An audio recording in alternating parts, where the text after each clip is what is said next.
नमस्कार। मैं देवेश पाठक, सहायक आचार्य, राजकीय विधि महाविद्यालय बूंदी, आप सबका महाविद्यालय के YouTube चैनल के माध्यम से स्वागत करता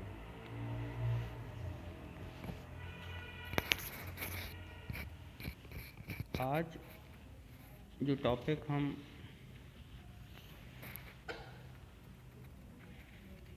स्टार्ट करेंगे वो है अभिवचन में जो न्यायालय का जो क्षेत्राधिकार है कि किस न्यायालय में दावा दायर किया जाएगा, उसका निर्धारण किस प्रकार से होगा। इसके कुछ निश्चित नियम और सिद्धांत दिए गए हैं।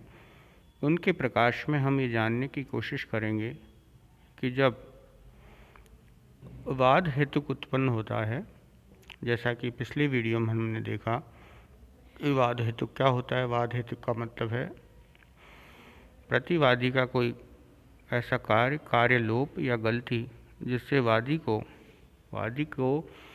के विधिक अधिकारों का उल्लंघन हुआ हो और जिससे वादी को वाद दायर करने का अधिकार प्राप्त हो जाता है, उसी को हम वाद हेतुक कहते हैं।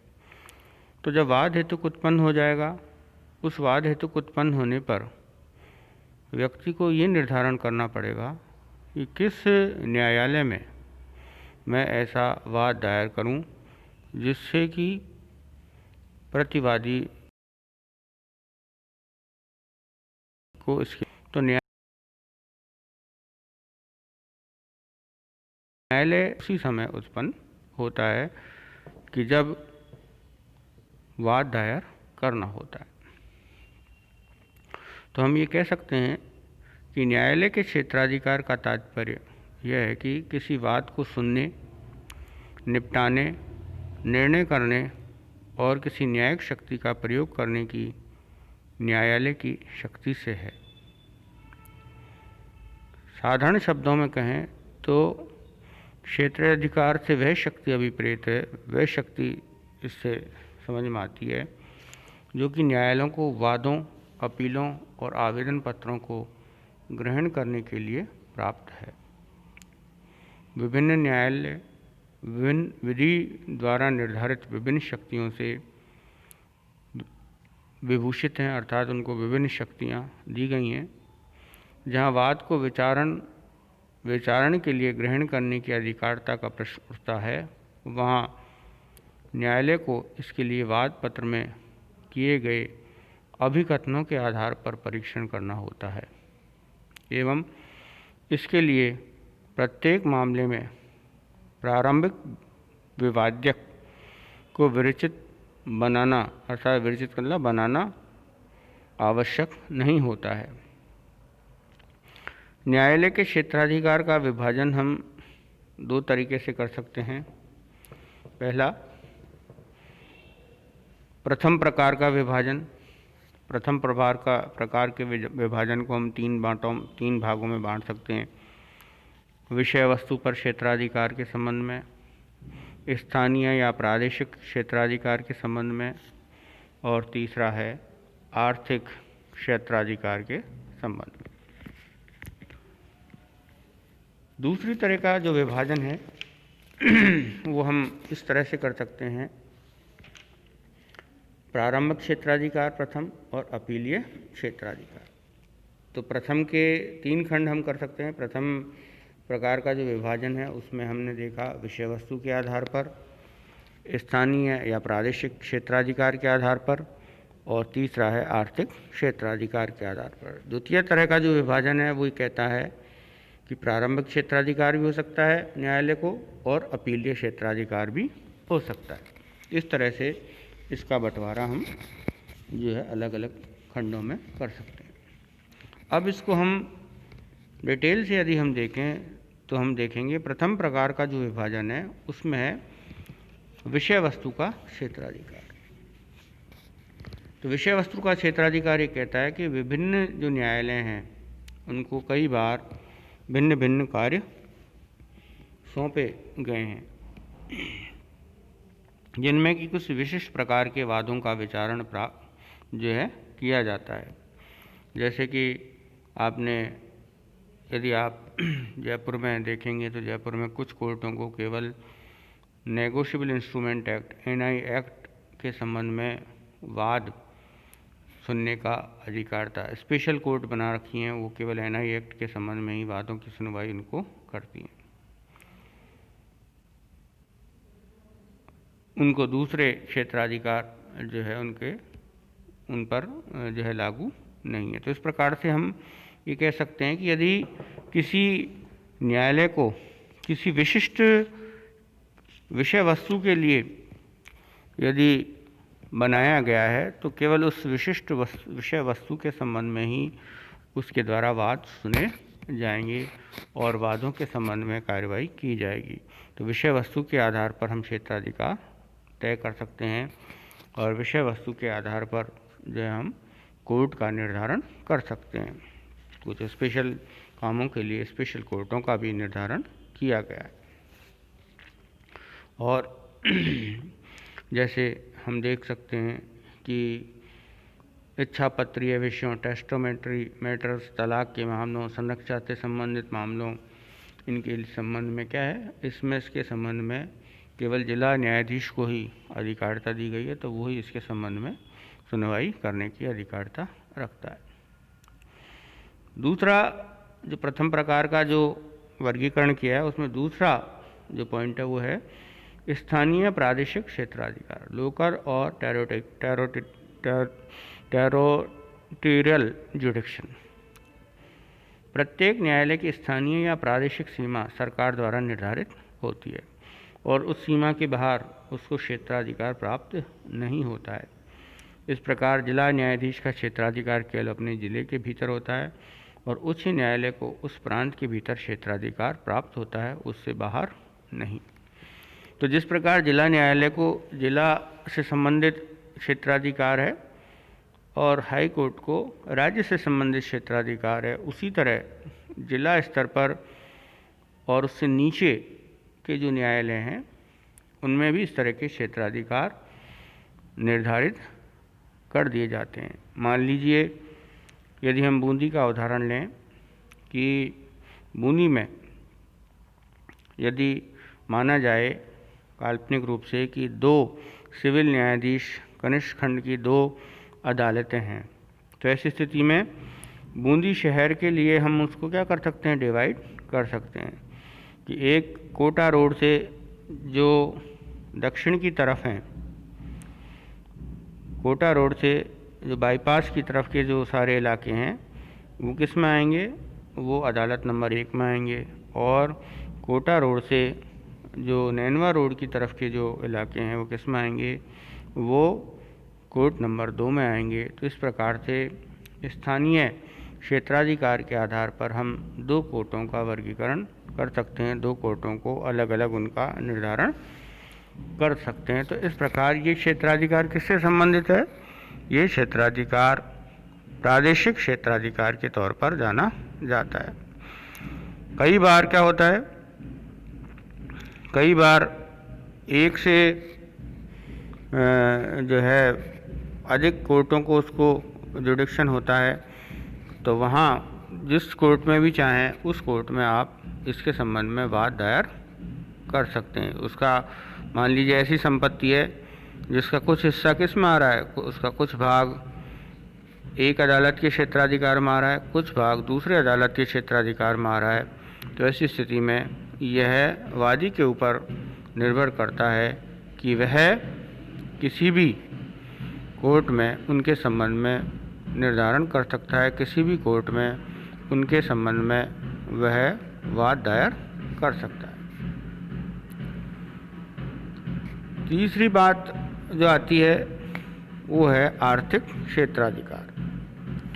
न्यायालयों का आर्थिक क्षेत्राधिकार समय समय पर परिवर्तित होता रहता है, अतः आर्थिक क्षेत्राधिकार का निर्धारण उसी प्रकार किया जाना चाहिए जो उस समय प्रचलित हो। प्रत्येक राज्य में आर्थिक क्षेत्राधिकारता की अधिकारिताएँ भी भिन्न भिन्न हो सकती हैं और ये समय समय पर क्या होती हैं, परिवर्तित होती रहती हैं। तो मान लीजिए सिविल न्यायाधीश कनिष्ठ खंड को जितनी रकम तक का वाद है, उस वाद की वैल्यूएशन के आधार पर, उस वाद की विषय वस्तु का जो मूल्य है जो कि कोर्ट के द्वारा निर्धारित किया जाएगा उसके आधार पर भी क्षेत्राधिकार का निर्धारण किया जाएगा। विषय वस्तु उस निर्धारित सीमा से अधिक है तो ऐसी स्थिति में उसकी कोर्ट अलग होगी, और विषय वस्तु की वाद की जो निर्धारित सीमा में यदि है तो उसके लिए अलग कोर्ट हैं। तो ये एक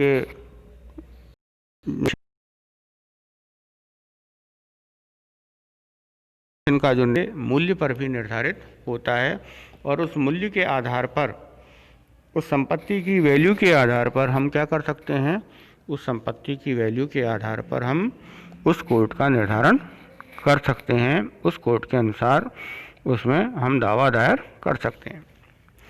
इन तीनों बातों के संबंध में कुछ निश्चित क्षेत्राधिकार के बारे में कुछ सिद्धांत भी दिए गए हैं, जो कि सिविल प्रक्रिया संहिता की धारा 15 से लेकर 20 तक में उन न्यायालयों का उल्लेख भी किया गया है। इसके साथ ही हम देख सकते हैं कि द्वितीय प्रकार का जो विभाजन है वो रह गया था। द्वितीय प्रकार का विभाजन में हम कहते हैं प्रारंभिक क्षेत्राधिकार और अपीलीय क्षेत्राधिकार।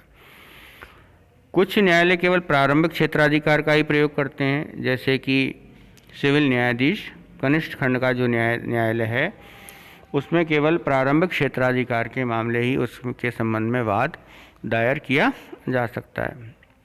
लेकिन कुछ के क्षेत्र में क्या है, कुछ के क्षेत्र में अपीलीय क्षेत्राधिकार, जैसे सिविल न्यायाधीश वरिष्ठ खंड और जिला न्यायाधीश के जो न्यायालय हैं उनमें क्या होता है, उसमें एक तरह तो ये क्या होते हैं, एक तरफ तो ये अपीलीय न्यायालय होते हैं, लेकिन साथ ही इनको कुछ प्रारंभिक क्षेत्राधिकार भी दिए गए हैं, जैसे कि तलाक के मामलों में, संरक्षकता के मामलों में, इंसॉल्वेंसी दिवाले की कार्यवाही से संबंधित मामलों में जो जिला न्यायाधीश है उसी को प्रारंभिक क्षेत्राधिकार दिया गया है, उसी को प्रारंभिक क्षेत्राधिकार के तौर पर अधिकारिता दी गई है। वो प्रारंभिक क्षेत्राधिकार के तहत उनको सबको सुनवाई उसके द्वारा की जाएगी। अब वाद संस्थित करने के संबंध में जो हम नियम देख रहे थे, उन नियमों में क्या है, उन नियमों में सिविल प्रक्रिया संहिता की जो धारा 15 से 20 तक में इनका उल्लेख किया गया है कि किस प्रकार से हम इनके नियमों को पालन करते हुए न्यायालय का निर्धारण करेंगे। तो उसमें सबसे पहली बात यह है कि प्रत्येक वाद इसके विचारण के लिए सक्षम सबसे निम्न श्रेणी के न्यायालय में स्थित किया जाना चाहिए।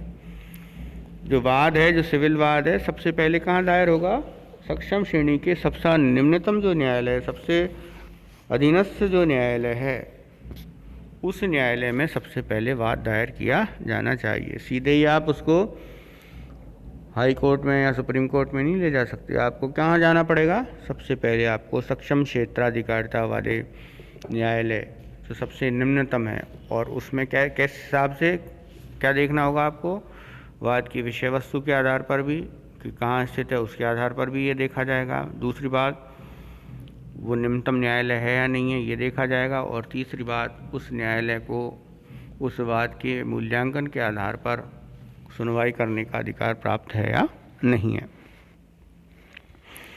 नंबर 2, जहाँ वाद संस्थित किया जाना चाहिए वहाँ विषय वस्तु स्थित है। वाद वहाँ संस्थित किया जाना चाहिए जहाँ की विषय वस्तु प्रॉपर्टी स्थित है। मान लीजिए किसी मकान के स्वामित्व के संबंध में कोई विचारण चल रहा है, तो वो मकान कहाँ स्थित है, उदाहरण के लिए मान लो मकान बूंदी के रजत गृह कॉलोनी में स्थित है, तो इसके लिए जो न्यायालय है वो कौन सा न्यायालय सक्षम होगा, बूंदी का न्यायालय, सिविल न्यायालय उसके संबंध में सक्षम होगा। और जिस न्यायालय को, जो निम्नतम न्यायालय है, उस निम्नतम न्यायालय को उस रजत गृह कॉलोनी का क्षेत्राधिकार, बूंदी की जो कॉलोनी है, रजत गृह कॉलोनी का क्षेत्राधिकार जिस भी कोर्ट के अधीन होगा उसको ऐसे मुकदमे को सुनवाई का प्रारंभिक क्षेत्राधिकार होगा। जहाँ संपत्ति विभिन्न न्यायालयों के क्षेत्राधिकार में स्थित हो, वहाँ से किसी भी न्यायालय में वाद संस्थित किया जा सकता है जहाँ संपत्ति का कोई भाग स्थित हो। मान लीजिए दो जिलों की सीमाएं, कोटा और बूंदी की सीमाएं मिल रही हैं और उस मिलने वाली जगह पर जो आपका मकान स्थित है, विषय वस्तु वहाँ स्थित है, उसका कुछ हिस्सा किस में है, उसका कुछ हिस्सा कोटा ज़िले में है, कुछ हिस्सा बूंदी ज़िले में है। तो ऐसी स्थिति में दोनों में से किसी भी न्यायालय में ऐसे वाद को दायर किया जा सकेगा। दोनों ही न्यायालयों को, कोटा के न्यायालय को और बूंदी के न्यायालय को, दोनों ही न्यायालयों को ऐसे वाद की सुनवाई करने का अधिकार दिया गया है। ऐसी सुनवाई उनके द्वारा की जा सकती है। जहाँ यह निश्चित नहीं हो कि संपत्ति दो या दो से अधिक न्यायालयों में से किसकी क्षेत्राधिकारता में स्थित है, तो वाद उनमें से किसी भी न्यायालय में संस्थित किया जा सकेगा। यदि पता ही नहीं लग रहा, इस तरह से जो है संपत्ति स्थित है कि उसका पता नहीं लग रहा है कि ये बूंदी ज़िले में है या कोटा ज़िले में है, तो उनमें से किसी भी न्यायालय में उसको वाद दायर किया जा सकेगा। वाद ऐसे न्यायालय में संस्थित किया जा सकता है जहां प्रतिवादी निवास या कारोबार करता हो, या वाद हेतु उत्पन्न हुआ हो, या अपकर रोंग कारित किया गया हो। तो इनमें से भी किसी भी स्थान पर जो है वाद दायर किया जा सकता है। मान लीजिए एक व्यक्ति कोटा का है और एक व्यक्ति बूंदी का है, और जो है दोनों में कॉन्ट्रैक्ट हुआ। ऐसी स्थिति में प्रतिवादी ने, जो कि कॉन्ट्रैक्ट की पालना नहीं की, वो कहाँ निवास करता है, वो निवास करता है कोटा में। तो वादी ऐसे वाद को कोटा के सक्षम क्षेत्राधिकारता वाले न्यायालय में वो वाद दायर कर सकता है। उदाहरण के लिए दूसरी बात यदि हम देखें कि वाद हेतु कहाँ उत्पन्न हुआ है, यदि ब्रीच ऑफ कॉन्ट्रैक्ट, संविदा का विखंडन, उसके द्वारा दोनों कहाँ मिले, दोनों किसी काम से सवाई माधोपुर में जाकर के मिले, सवाई माधोपुर के न्यायालय में भी उनका दावा दायर किया जा सकता है, क्योंकि वहाँ जाकर के क्या किया है, वहाँ जाकर के उन्होंने मना किया है, वहाँ जाकर के उनके द्वारा जो है कार्य किया है। इसी तरह रोंग कारित किया गया हो, कोई मानहानि का कृत्य है और वो किसके द्वारा, प्रतिवादी के द्वारा किया गया है। प्रतिवादी कहाँ रहता है, प्रतिवादी कोटा में रहता है, लेकिन उसने जो मैगजीन छापी, जिस मैगजीन में वादी के संबंध में मानहानिकारक दस्तावेज बनाए, वो कहाँ से छापी उसने, वो बीकानेर से उसके द्वारा छापी गई। तो ऐसी स्थिति में जो वादी है, भले ही प्रतिवादी कोटा का निवासी है, लेकिन क्योंकि मानहानि कहाँ कारित की गई है, मानहानि बीकानेर में कारित की गई है, तो ऐसी स्थिति में बीकानेर के जो न्यायालय है उसको भी इस पर अधिकारता प्राप्त होगी, और बीकानेर का न्यायालय भी इस तरह की अधिकारता के साथ उस पर दावा दायर करने का उसको अधिकारता हो।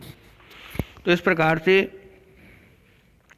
जो है हम जो सीपीसी के जो नियम, सीपीसी के जो सेक्शन 15 से 20 तक हैं, उनके प्रकाश में, उनके निगरानी में ये देखेंगे और ये जानेंगे कि किस प्रकार से वादी अपना वाद किस न्यायालय में दायर कर सकता है। इसके साथ ही जो दावा किया गया है वह सिविल प्रक्रिया संहिता आदेश 7 नियम 7 के अनुसार प्रत्येक वाद पत्र में उस अनुतोष का विनिर्दिष्ट रूप से कथन होना चाहिए जिसके लिए वादी ने सामान्यता या वैकल्पिक रूप से दावा किया है, और यह आवश्यक नहीं होगा कि ऐसा कोई साधारण या अन्य अनुतोष मांगा जाए जो न्यायालय न्याय संगत समझे, जो सर्वदा उसकी विस्तार तक ऐसे दिया जा सकेगा मानो वह मांगा गया हो। न्यायालय वो भी दे सकता है जो कि वो उचित समझे, और यही नियम प्रतिवादी द्वारा अपने लिखित कथन से दावा किए गए किसी अनुतोष के ऊपर भी लागू हो सकता है। वादी एक ही वाद में अनेक अनुतोषों की मांग कर सकता है, पर सभी अनुतोषों की मांग पृथक पृथक पैराग्राफ में की जानी चाहिए। जहाँ आवश्यक हो आनुषांगिक अनुतोष की भी मांग की जानी चाहिए। जहाँ वादी उतने अनुतोष से अधिक का दावा करता है जितने का वह हकदार है, तो वहाँ न्यायालय उसे उतना अनुतोष प्रदान करेगा जितने का वह हकदार है, और उसका दावा इस आधार पर खारिज नहीं किया जा सकता है, परंतु न्यायालय वादी द्वारा मांगे गए अनुतोष से अधिक उसे प्रदान नहीं कर सकता है। वाद पत्र लिखते समय ध्यान रखना चाहिए कि दावा किया गया अनुतोष या अनुतोषों को विशिष्ट रूप से उल्लिखित किया जाए, तब फिर कोई साधारण अनुतोष मांगना आवश्यक नहीं है, जैसे कि न्यायालय द्वारा उचित ठहराए जाने पर सर्वदा ही इसी विस्तार तक ऐसे दिया जा सकता है मानो कि वह मांगा गया हो। न्यायालय ऐसा अनुतोष स्वीकार कर सकता है जिसका सिद्ध किए गए तथ्यों से वादी हकदार है, यद्यपि उसके संबंध में दावा न किया गया हो। एक अन्य वाद में उच्चतम न्यायालय ने यह भी निर्धारित किया कि परिवर्तित परिस्थितियों को दृष्टिगत रखते हुए अनुतोष को मोड़ा जा सकता है, बशर्ते कि यह प्रकटित कर दिया जाए कि प्रथम मौलिक अनुतोष परिवर्तित परिस्थितियों के संदर्भ में अनुपयुक्त हो चुका है, अतः द्वितीय, जहाँ की मुकदमेबाजी को कम करने के लिए परिवर्तित परिस्थितियों की अधिसूचना लेनी आवश्यक हो, परंतु तृतीय पक्षकारों के मध्य निर्णय करने के लिए ऐसा किया जाना आवश्यक हो। इस प्रकार से हमने देखा कि किस प्रकार जो है न्यायालय का क्षेत्राधिकार निर्धारित किया जाता है, और न्यायालय का क्षेत्राधिकार के साथ ही हमको ये भी देखना होगा कि परिसीमा अवधि